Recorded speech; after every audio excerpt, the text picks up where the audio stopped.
IPL 2024 tournament కు అన్ని జట్లు కూడా సమాయత్తమవుతున్నాయి. తమ దగ్గర ఉన్న అస్త్రాలను సిద్ధం చేసి ప్రత్యర్థులకు చుక్కలు చూపించడానికి వ్యూహాలు రచిస్తున్నాయి. ముఖ్యంగా రిషబ్ పంత్ చాలా కాలం తర్వాత మైదానంలో అడుగు పెడుతుండటంతో అభిమానుల్లో ఎక్కడా లేని ఉత్సాహం నెలకొని ఉంది. అయితే రోడ్డు ప్రమాదంలో గాయపడి 15 నెలల విరామం తర్వాత మైదానంలో అడుగు పెడుతున్న రిషబ్ పంత్ కు ఈ ఐపీఎల్ ఆరంభంలో ఇబ్బందులు తప్పవని దిగ్గజ ఆటగాడు సునీల్ గవాస్కర్ అభిప్రాయపడ్డాడు. గవాస్కర్ మాట్లాడుతూ ఏమన్నాడంటే, 15 నెలల తర్వాత పంత్ మైదానంలోకి అడుగు పెడుతున్నాడు. మొదట్లో పంత్ కు ఆడడం చాలా కష్టంగా ఉంటుంది. ఎందుకంటే ఇంత పెద్ద గాయం తర్వాత క్రికెట్ ఆడడం అంత సులువు కాదు. అయితే అతను కొంత క్రికెట్ ఆడడం సానుకూల అంశం. పంత్ కు ప్రాక్టీస్ ఉన్నా కూడా మునుపటిలా బ్యాట్ ను స్వేచ్ఛగా జులిపించడం మాత్రం అంత సులభంగా చేయలేడు.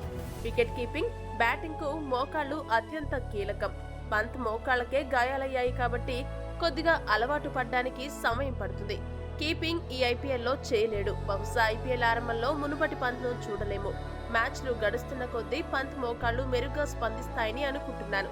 అతడు పూర్తిగా ఫిట్ గా లేకున్నా కేవలం క్రేజ్ కోసం జట్టులోకి తీసుకుంటే ఢిల్లీ జట్టుకు నష్టమే తప్ప లాభం లేదని గవాస్కర్ హెచ్చరించాడు. ఈ వీడియో గనక మీకు నచ్చినట్టయితే లైక్, షేర్, కామెంట్ చేయండి. మరిన్ని స్పోర్ట్స్ అప్డేట్స్ కోసం మా ఛానల్ సబ్స్క్రైబ్ చేసుకోండి.